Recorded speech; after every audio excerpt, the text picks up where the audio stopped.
지북도하심으로 오순절 후 20번째 주일 예배를 하나님께 드리겠습니다.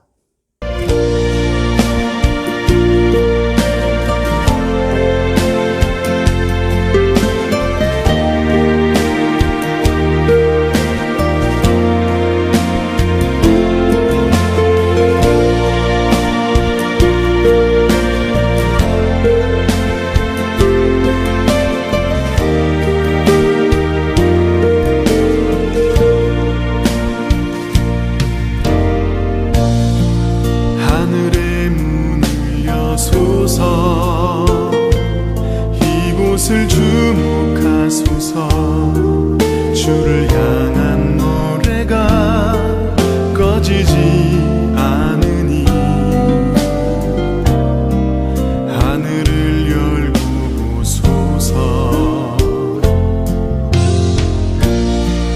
이곳에 임재하소서.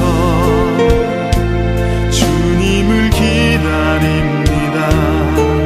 기도의 향기가 하늘에 닿으니 주여 임재하여 주소서. 이곳에 오셔서 이곳에 앉으소서. 이곳에서 드리는 예배를 받으소서.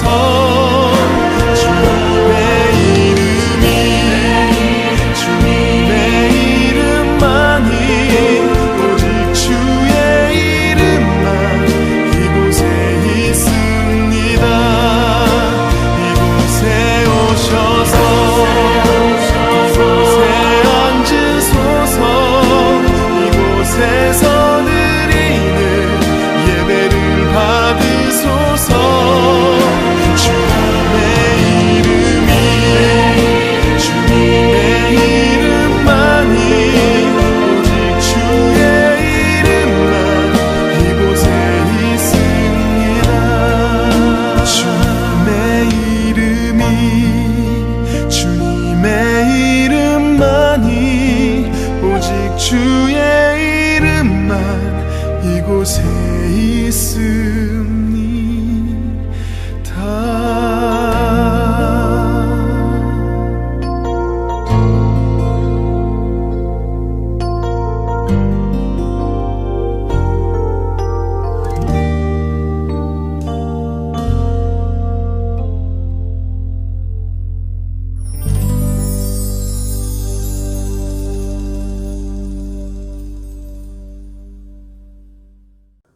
나의 하나님 만군의 여호와여, 주의 제단에서 참새도 제집을 얻고 제비도 새끼들 보금자리를 얻었나이다. 주의 집에 사는 자들은 복이 있나니 그들이 항상 주를 찬송하리이다. 아멘. 세상 모든 나라를 공의로 다스리시며 살아 숨쉬는 모든 인생을 섭리하시는 아버지 하나님, 지난 한 주간 하나님의 말씀과 뜻을 저버리고 완악한 마음으로 죄 가운데 살았던 저희를 용서하여 주시옵소서.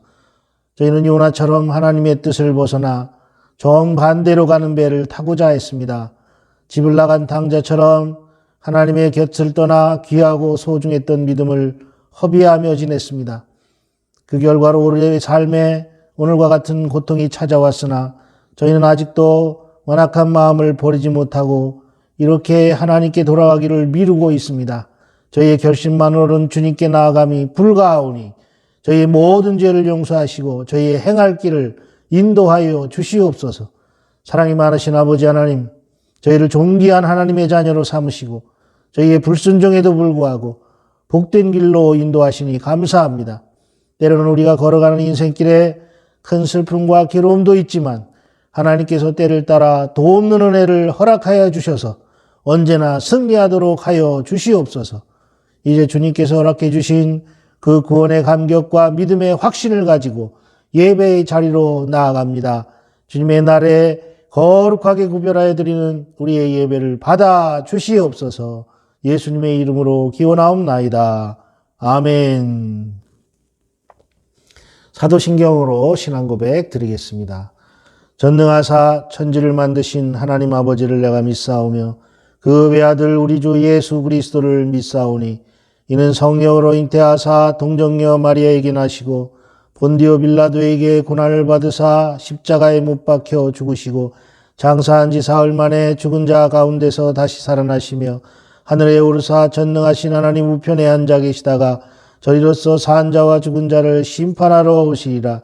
성령을 믿사오며 거룩한 공예와 성도가 서로 교통하는 것과 죄를 사하여 주시는 것과 몸이 다시 사는 것과 영원히 사는 것을 믿사옵나이다.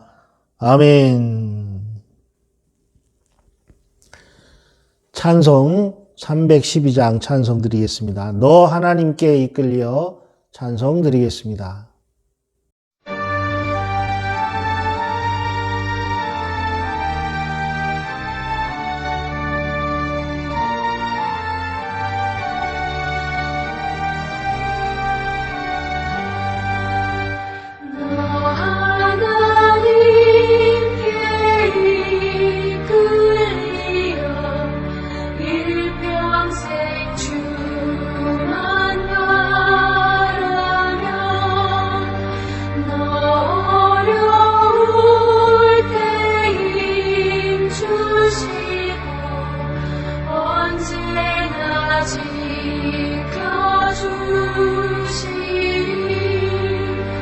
주 크신 사랑 있는 자 그 반석 위에 서리라.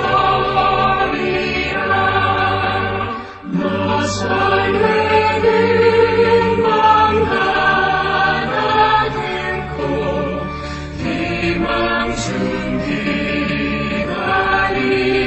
기다리면서 그대로 신 주의 뜻과 사랑에 만족하여라.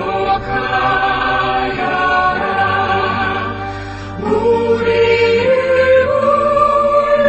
불러주신 주 마음에 소원하신다.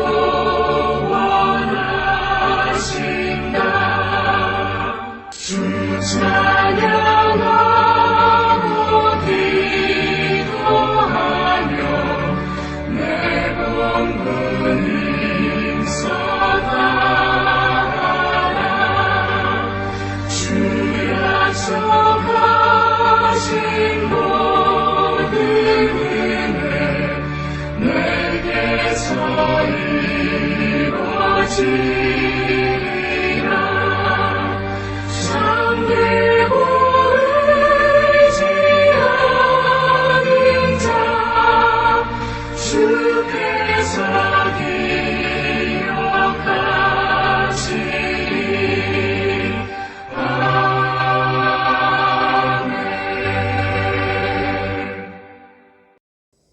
하나님의 말씀을 봉독하겠습니다. 야고보서 5장 13절에서 20절 말씀입니다.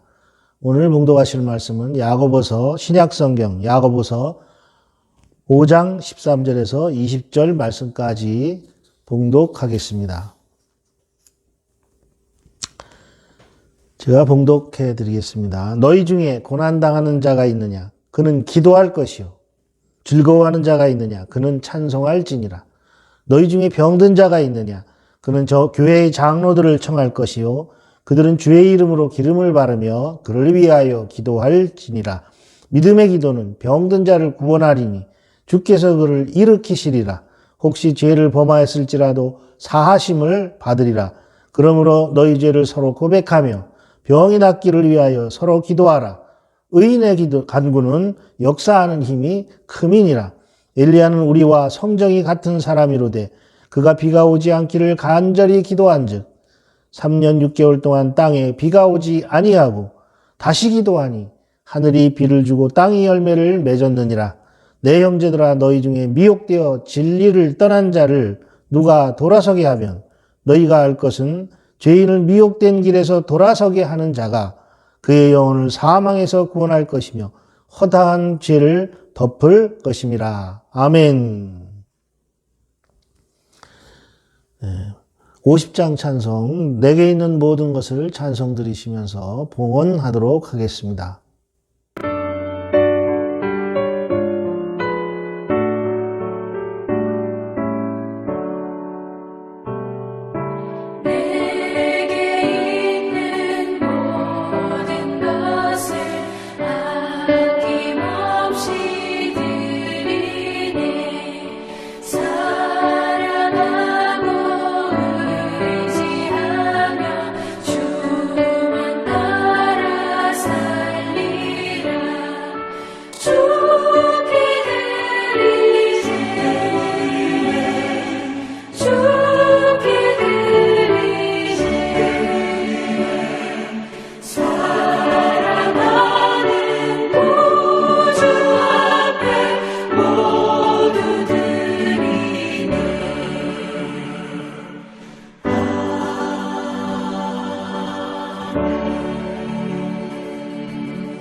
봉헌을 위해 기도하겠습니다.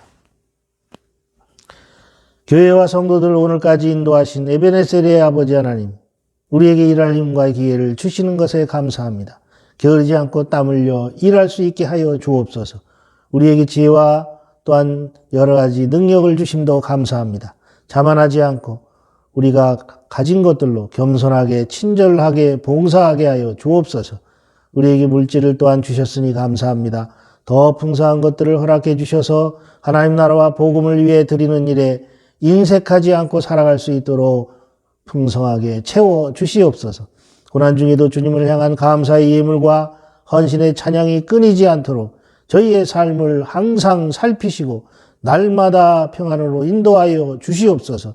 오늘도 제전 앞에 구원하신 은혜에 감사하며 봉헌하는 예물들을 기쁘게 받아주시고 어려운 중에도 주의를 성수한 모든 성도들과 그들의 사업과 가정과 자녀들에게 복에 복을 더하여 주시되 날마다 기쁨과 감사가 항상 넘치게 하시고 영육이 풍성해지는 축복을 허락하여 주시옵소서. 드려진 예물이 바르게 사용되게 하시고 쓰여지는 곳마다 생활을 위한 풍성한 열매가 열리게 하여 주시옵소서. 이 땅에서의 남은 삶도 날마다 지켜 보호하여 주시고 은총과 축복을 허락하여 주시옵소서. 예수님의 이름으로 간절히 축복하며 기도하옵나이다. 아멘. 사랑하는 구주 앞에 모두 드리네.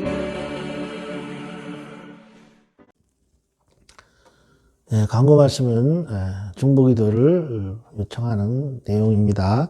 코로나로 인해서 교류가 끊기고 경제가 어려워졌는데 속히 이런 것들이 회복되도록 기도해 주시기 바랍니다.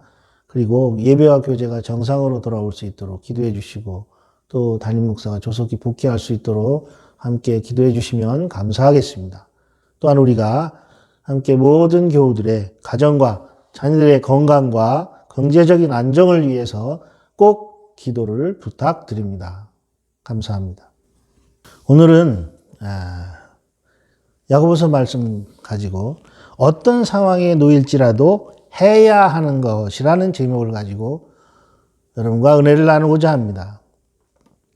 오늘 읽으신 야고보서를 마무리하는 본문의 내용은 그리스도인의 기본 자세와 병자를 위한 관심, 죄의 고백, 그리고 진리로 돌아오는 회심으로 이루어집니다.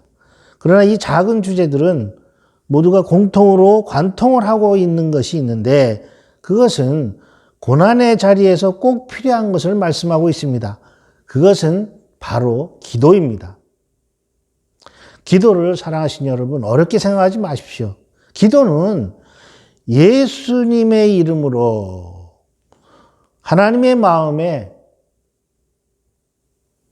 따라서 예수님의 이름으로 하나님의 뜻에 따라서 당신의 마음에 소원하는 것이 바로 기도입니다.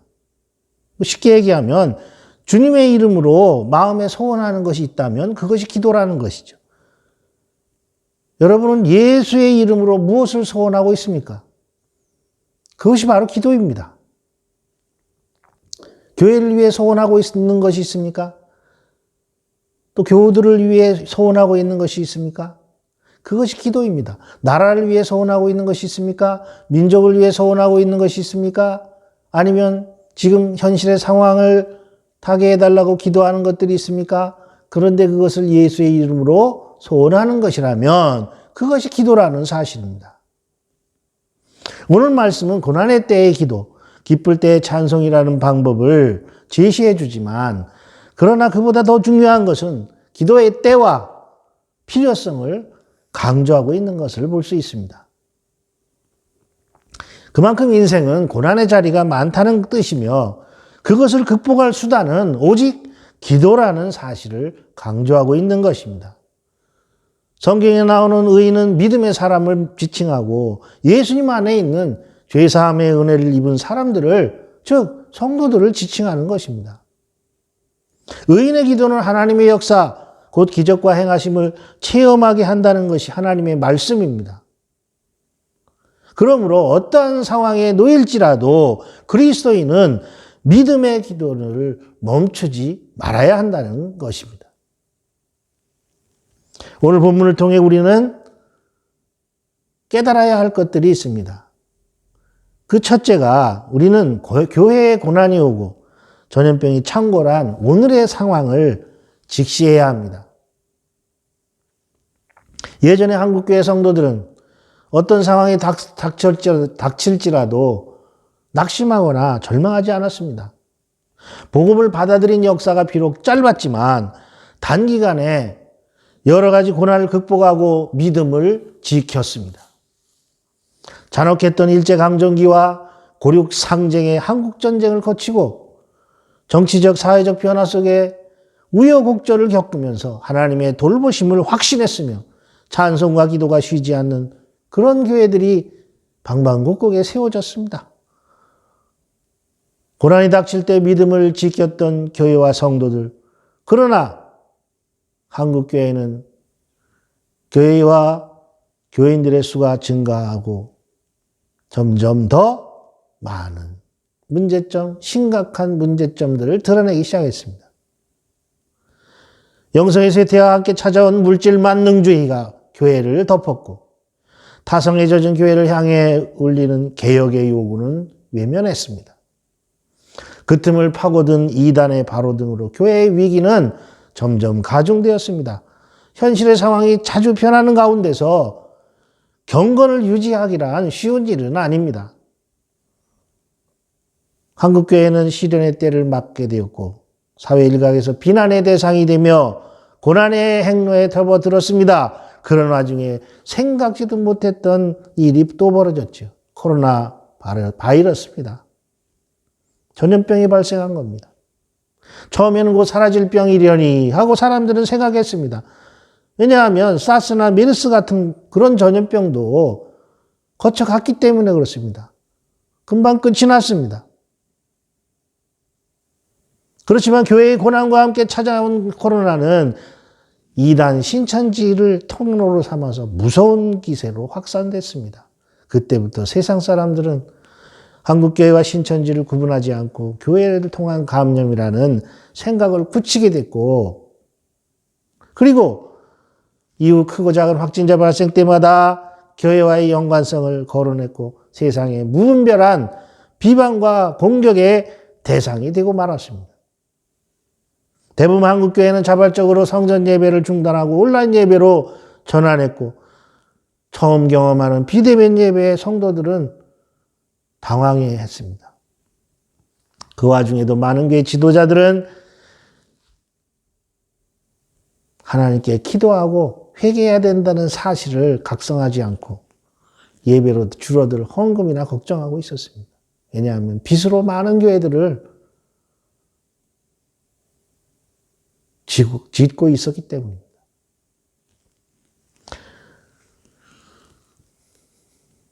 고난이 올 때 우리가 고난받는 자이며 병든 자임을 깨달아야 함에도 하나님 앞에 엎드리는 것을 멈췄습니다. 교회의 목사와 장로들을 비롯한 온 교인이 주님의 이름으로 위기의 한국교회를 위해서 기도해야 되는데도 상황에 편승해서 기도를 잊기 시작했습니다. 바이러스와 거리를 두라는 정부의 말에 바이러스와 거리를 두는 것이 아니라 세상 즐거움은 포기 못하고 세상 즐거움은 가까이 하면서 하나님과 교회는 멀리하고 거리를 두기 시작했습니다. 우리는 힘들고 어려울 때 초기 교회 신자들이 했던 죄의 고백을 진실하게 드리지 못했습니다. 하나님 앞에 진정으로 죄를 고백하고 나아가야 함에도 불구하고 그러지 못하고 있었어요. 예배가 막혀버린 이런 미중의 상황을 마주하면서도 우리가 죄이라는 생각을 심각하게 하지 않는 모습이 교회와 교인들에게 보이게 됐습니다. 믿음의 기도는 병든 자를 구원하리니 주께서 그를 일으키시리라. 혹 죄를 범하였을지라도 사함을 받으리라. 할렐루야. 영적인 것이나 육적인 것이나 하나님은 믿음의 기도를 통해서 일으키십니다. 하나님은 이미 답을 주셨습니다. 고난이라고 생각될 때 회개하고 믿음의 기도를 드려야 한다고 하나님은 말씀하십니다. 그러나 세상 사람들뿐만 아니라 대다수 그리스도인들도 현 상황을 고난이라고 생각하지 않고 세상 즐거움에 취해 있는 것이 한국 교회의 현실입니다. 한국의 현실입니다. 이걸 직시해야 됩니다. 하나님이 무엇을 원하시는가를. 두 번째로 우리가 깨달아야 될 것은 사랑하신 여러분, 고통은 쉽게 물러가지 않는다는 것을 인정해야 됩니다. 고통이 쉽게 사라지지 않으므로 사회와 교회의 갈등 상황이 고조되고 있습니다. 질병 대책을 세우는 정부기관을 향해서 왜 교회만 모임 제한을 발동하느냐며 비난합니다. 세상은 세상대로 아우성입니다. 그러나 상황이 오래 지속되다 보니 백신을 거부할 자유를 달라고 주장하는 사람들이 늘어나고 한국에만도 500만 명이 넘는 사람이 백신을 거부하는 상황이라고 합니다. 이건 자유가 아니라 방종입니다. 이웃을 생각하지 않는 사악한 이기주의에 빠진 사람들의 모습입니다. 이런 모습이 전 세계를 휩쓸고 있습니다. 저는 이 가운데 부디 기독교인들은 없기를 바랍니다. 고난의 시기에 서로 갈등을 부르는 것은 그리스도인의 도리가 아닙니다. 마음을 합하여 고난을 극복하는 것이 예수를 믿는 사람들의 올바른 자세입니다. 얼마 전에 나온 난주라는 김소윤의 소설은 그래서 우리에게 감동을 줍니다. 이 난주라는 소설은 제6회 제주 4.3 평화문학상 수상작인데 이 장편소설 난주는 정약현의 딸이자 정약용의 조카, 명망 있는 조선 명문가의 장녀였던 정난주 마리아가 신유박해로 인해서 집안이 풍비박산된 후에 제주도 관노비가 되어서 견뎌야 했던 지난한 삶을 그려낸 소설입니다. 천주교 박해시기를 살아가는 주인공 정난주는 남편 황사영이 백서 사건으로 대역죄인이 되어 목이 잘린 후 순교한 후에 양반 신분을 잃고 노비로서 제주도에 유배된 몸이었습니다. 추자도에 젖먹이 아들을 내려놓고 다른 아이들을 자녀로 삼아 신앙에 의지하며 살아가는 이 난주에게 마마라는 전염병 곧 천연두가 퍼지기 시작한 그런 상황을 맞이하게 됩니다. 그 글에 보면 난주가 헌신적으로 전염병에 대처하는 모습이 쓰여져 있습니다. 많은 이들이 열에 들떠 신음하는 아이들을 안거나 업고 왔다. 20명 남짓이었다. 마을의 환자 수는 더 많았지만 대개는 와홀 본향당이라는 마을 신당을 찾아 치성을 드리며 치료를 거부했다. 그들은 백토를 손바닥에 발라 벽에 찍으면 낫는다거나 소를 잡아 피를 뿌려야 한다는 속설을 믿으면 믿었지. 예수쟁이 여인이 마마를 고칠 수 있다는 것은 결코 믿지 못했다. 돌림병을 물리고자 하면 마을 안에서 같은 처방을 하여 전염과 죽음을 막아야 합니다. 또한 환자든 아니든 모두 잘 먹여 몸이 강건히 해야 할 것입니다. 근래 가뭄과 장마로 식량이 부족하여 가뜩이나 허약한 중에 질병이 창궐하는 것입니다. 어죽을 나누어 기아도 면하고 환자도 살리게 하소서. 그러나 그 권고는 잘 먹히지 않습니다. 그런 때 정난주의 기도가 나옵니다. 주님, 저의 주님, 온 땅에 생명을 뿌리고 거두시는 주님이시여, 어린이 젖먹이들의 몸에서 악신의 저주를 거두고 그들의 입으로 살아있음을 기뻐하게 하시고 오직 성령의 기적으로 보호하여 주소서. 하늘이 전능하신 당신의 손길로 이들을 만드셨사오니 이 땅의 숱한 죄악을 너그러이 용서하시고 가까이 그들의 생명을 축복하소서. 주님, 저의 주님, 간절히 원하고 바라나이다. 어린이 젖먹이들의 악질을 뽑으소서. 책의 이 한 챕터는 이렇게 끝납니다. 난주의 기도는 밤이 깊도록 계속되었다. 사실상 해줄 수 있는 것도 그뿐이었다. 주인공은 무당이 많고 신당에 치성을 드리는 것에만 익숙한 사람들을 불러 신뢰를 쌓은 후에 관리들에게 부탁하여 구유소를 만듭니다. 그곳에 각종 병자와 가난한 사람이 몰려들었습니다. 이 구유소는 단순한 빈민들의 초막만이 아니었습니다. 그것을 통해서 하나님의 복음이 전파된 것입니다. 마닐라 세관교회도 단순히 예배를 드리는 곳만은 아니었다는 것을 사람들의 입을 통해서 우리가 듣기를 원합니다. 가난하고 병든 그들과 고통을 함께하며 헌신하는 이 난주의 행함에서 오늘날 교회가 나가야 될 모습을 확실하게 볼 수 있습니다. 이 길이 세상의 모든 교회가 가야 할 길임은 명백합니다. 마닐라 세관교회가 가야 될 길. 빈민들의 초막에서 어죽이 없으면 풀죽이라서 쑤어서라도 서로 나누어 먹으며 신앙을 배워갔습니다. 이것이 초대교회의 모양과 똑같이 닮았습니다. 교회는 성경에서 일찍이 가르쳐준 바와 같이 마음과 뜻과 힘을 다하여 하나님을 사랑하고 객과 고아와 과부를 돌보는 교회가 되어야 합니다. 이것이 바로 하나님의 뜻입니다. 세 번째로 의인의 기도는 응답을 받는다고 하나님은 분명히 말씀하셨습니다. 이것을 깨달아야 됩니다. 의인의 강구는 역사하는 힘이 큼이니라 하고 하나님은 야고보 사도를 통하여 말씀하셨습니다. 하나님께서는 의로운 사람의 기도를 응답해 주신다고 말씀하십니다. 우리는 기도를 하기 시작할 때 죄 많은 나의 자신이 어떻게 의인이 될 수 있을까? 의심합니다. 나 같은 죄인이 응답에 대한 확신을 그래서 갖지 못합니다. 그러나 이것은 잘못된 생각입니다. 하나님께서는 우리의 믿음을 의로 여기시는 분입니다. 우리의 행위를 의로 여기시지 않습니다. 아브라함이 여호와를 믿으니 여호와께서 이를 그의 의로 여기시고 창세기 15장 6절 말씀입니다. 하나님을 믿으면 의인이라고 성경은 말합니다. 세상의 모든 사람들이 죄인입니다. 죄인이 어떻게 의인이 되느냐? 하나님을 믿으면 의인이 된다는 거죠. 모든 성도가 하나님을 믿는다면 그들은 다 의인입니다.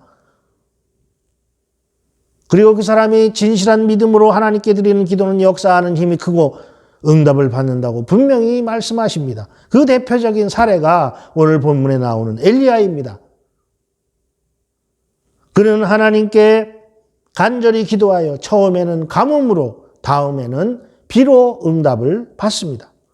엘리야는 악한 아합 왕을 향하여 여호와의 살아계심으로 맹세하며 말했습니다. 내 말이 없으면 수년 동안 비도 이슬도 있지 아니하리라. 그렇게 해주셨습니다. 하나님이. 엘리야의 기도를 들으신 하나님께서 많은 날이 지나고 제3년에 아합에게 보이라고 명령하시면서 내가 비를 지면에 내리리라고 말씀하셨습니다. 열왕기상 18장에 나오는 내용입니다. 이토록 능력의 기도를 드린 엘리야지만 그는 초인적인 사람이 아니었습니다. 사람의 형상을 입은 천사도 아니었습니다. 우리와 성정이 같은 사람이라고 성경은 말합니다. 성정, 패션이죠. 패션이 같다는 것은 다른 사람들과 똑같다는 거예요.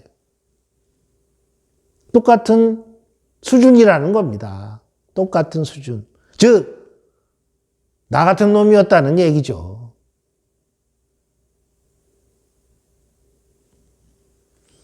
루스드라에 간 바울 사도가 날 때부터 걷지 못하는 자를 주의 이름을 부르며 명령하여서 그를 걷게 하자.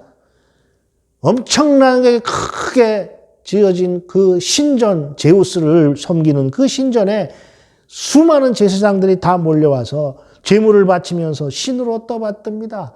제우스가 현신한 것으로 사람들이 착각한 거죠. 그때 바울이 이렇게 외칩니다. 여러분이여 어찌하여 이러느냐? 우리도 여러분과 같은 성정을 가진 사람이라. 여러분에게 복음을 전하는 것은 이런 헛된 일을 버리고 천지와 바다와 그 가운데 만물을 지으시고 살아계신 하나님께로 돌아오게 하려고 하는 것이다. 사도행전 14장 15절에 사도 바울은 이렇게 외칩니다. 복음을 전하는 것은 이런 헛된 모든 일을 버리고 천지를 지으시고 만드신 살아계신 하나님께로 돌아오게 하려는 것이라는 거예요. 그렇다면 오늘의 이 고난의 의미는 무엇이냐? 코로나도 마찬가지입니다. 하나님을 떠난 사람들이 살아계신 하나님께 돌아오게 하시려는 하나님의 뜻입니다.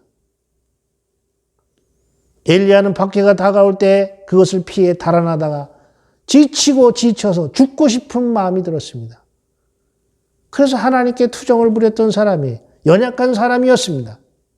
엘리야는 박해가 다가올 때 그것을 피해 달아나다가 하나님 앞에 차라리 죽여달라고 그렇게 연약한 모습을 보였던 사람입니다. 그러나 그가 위대한 역사를 이룬 사람이 된 것은 타고난 의사가 아니고 타고난 능력이 아니라 현재의 고통스러운 상황 가운데서도 하나님 앞에 기도한 결과였습니다. 하나님은 오직 회개함으로 하나님 앞으로 돌아와 믿음으로 기도할 것을 말씀하십니다. 우리처럼 연약한 사람도 우리처럼 죄 가운데 있던 자도 믿음으로 기도하면 하나님의 응답을 받고 놀라운 일을 이룰 수 있다고 말씀하십니다. 기도하는 것, 바로 이것이 오늘 저와 여러분이 할 일입니다. 사랑하신 여러분, 하나님은 상황이 어려울 때 기도해야 된다고 말씀하십니다. 믿음의 기도는 육신의 병을 고치는 능력을 발휘할 뿐만 아니라 진리를 떠나 세상에 미혹된 사람들을 주님께로 다시 돌아오게 만듭니다. 그릇된 길로 가는 동족을 바라보면서 바울 사도가 외쳤던 말을 우리는 기억해야 됩니다. 나의 형제 곧 오륙의 친척을 위하여 내 자신이 저주를 받아 그리스도에게서 끊어질지라도 원하는 바로다. 로마서 9장 3절에 바울은 이렇게 부르짖습니다.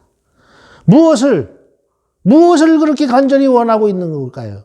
그들이 복음을 믿어 구원받는 것을, 사람들이 죄를 버리고 하나님께로 돌아와 회복되고 은총과 평안을 누리게 되는 것을 자기가 저주를 받게 될지라도 간절히 원한다는 것입니다. 이것이 그리스도인들의 사랑입니다. 죄와 허물을 덮는 것은 오직 사랑입니다. 그래서 성경은 말합니다. 베드로전서 4장 8절에 무엇보다도 뜨겁게 서로 사랑할지니 사랑은 허다한 죄를 덮느니라. 할렐루야. 이 말씀을 따라 이웃을 사랑하고 미혹된 영혼들에게 그리스도의 사랑을 전하며 그들을 위해 믿음으로 기도하십시다. 지금의 상황을 위해 믿음으로 기도하십시다. 상황이 어려울수록 기도하십시다. 사랑하신 여러분, 기도는 역사하는 힘이 많습니다. 성도들의 기도는 역사하는 힘이 많습니다. 언제나 어느 곳에 있든지 기도합시다. 이것이 이완하고 지난한 땅에서 어려운 상황 가운데 오늘을 살아가는 저와 여러분을 향하신 하나님의 뜻입니다. 할렐루야. 기도하시겠습니다. 주님, 우리는 때때로 하나님의 거룩한 형상을 따라 지음받은 사람들을 소중히 여기지 못하고 외형과 조건으로 차별하며 살았습니다. 나보다 약한 조건에 있는 사람들을 배려하지 못하고 불편해하였습니다. 몸에 장애가 있는 이들을 나보다 못한 사람으로 취급하기도 하였습니다. 주님이 이 세상을 아름답게 창조하시고 차별하지 않으셨으니 우리도 모든 사람을 차별 없이 대하며 사랑하고 함께 어울리게 하여 주시옵고 그들의 영혼을 위해 믿음으로 기도하는 그리스도인들이 되게 하여 주시옵소서. 예수님의 이름으로 기도하옵나이다. 아멘. 축도로 예배를 마치겠습니다. 지금은 우리를 구원하시려 십자가에 달리신 예수 그리스도의 은혜와 우리를 당신의 거룩한 자녀로 삼아주시기 위하여 구원의 문을 활짝 열어 받아주신 아버지 하나님의 끝없는 사랑하심과 우리가 심판의 자녀가 아니라 구원받은 백성임을 깨닫게 하시는 성령님의 교통하심이 하나님의 응답을 받기 위해 어려움 속에서도 기도하는 모든 성도들 위해 영원히 함께 하시기를 간절히 축원하옵나이다. 아멘.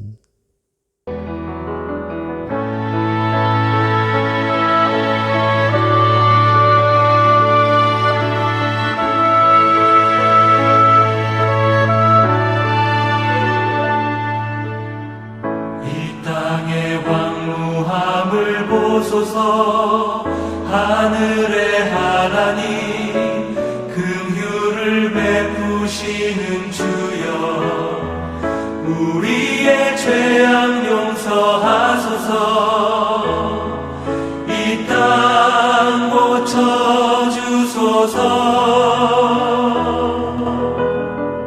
이제 우리 모두 하나 되어 이 땅에 무너진 기초를 다시 쌓을 때 우리의 우상들을 태우시. 성령의 불이 마소서. 구름의 불길 타오르게 하소서. 주의 말씀을 다스럽게 하소서. 은혜의 강물 흐르게 하소서.